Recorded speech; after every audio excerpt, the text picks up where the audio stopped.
Since it was proposed in February, the idea of having FreshDirect relocated to the Harlem River rail yards in the South Bronx has brought on a vigorous debate. Questions have arisen about the use of the land, the more than $125 million in public subsidies, and the ultimate value of available jobs. Some fundamental issues with the development. One, it's announced as a done deal before the public has any opportunity to comment on it. The mayor, the governor, the borough president come out publicly, say we're going to subsidize this deal to the tune of $127 million 2 days before they accepted any public testimony, and the only public testimony that they've received on the project to date.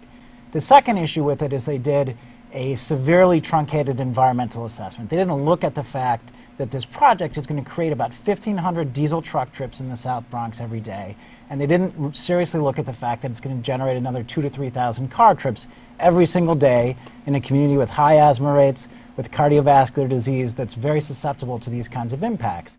I think number one is the impact on the community's health. And you look at our neighborhood and our asthma rates are about 8 times the national average. I think you could go to pretty much any household in the South Bronx and probably any parent would tell you, at least half of my kids have asthma. The environmental impacts study that they looked at was 20 years old. And there's been since a whole lot of more residential development in that neighborhood. But as a resident of that neighborhood, as somebody who works there, as somebody who really hopes to raise kids there, and I think about the effect on children's lungs and the asthma. To bring it back to the jobs, yes, there's some jobs potentially coming in. There's actually zero promise, zero guarantee of jobs for Bronxites. If you get more than $1 million in subsidies from the city, then you have to pay what they define as a living wage. Bloomberg goes on and says FreshDirect was so opposed to paying a living wage that they held up the council's vote on that bill until they could get their inducement resolution from the industrial development agency. Before that, I mean, we had that dialogue on this show, so that was done. The FreshDirect situation was resolved to that degree before they did the legislation. They said if you expect us to pay that living wage, we'd rather go to New Jersey.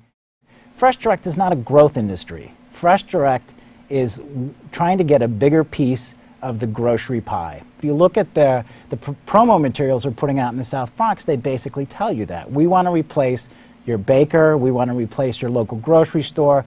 For every increment of success that FreshDirect has, there's going to be an increment of decline from the bricks and mortar grocery stores. And that was never part of the cost-benefit analysis that was done to support the subsidies, and it's not something FreshDirect talks about when they talk about job growth. Think about the Yankee Stadium deal, and think about the amount of contracts that were supposed to go to minority and women-owned business enterprises. Think about who was supposed to be hired for that. For a lot of people, it kind of resonates with them that the promises that have been put out there to benefit the community, there has not been the type of community benefit that folks have hoped for.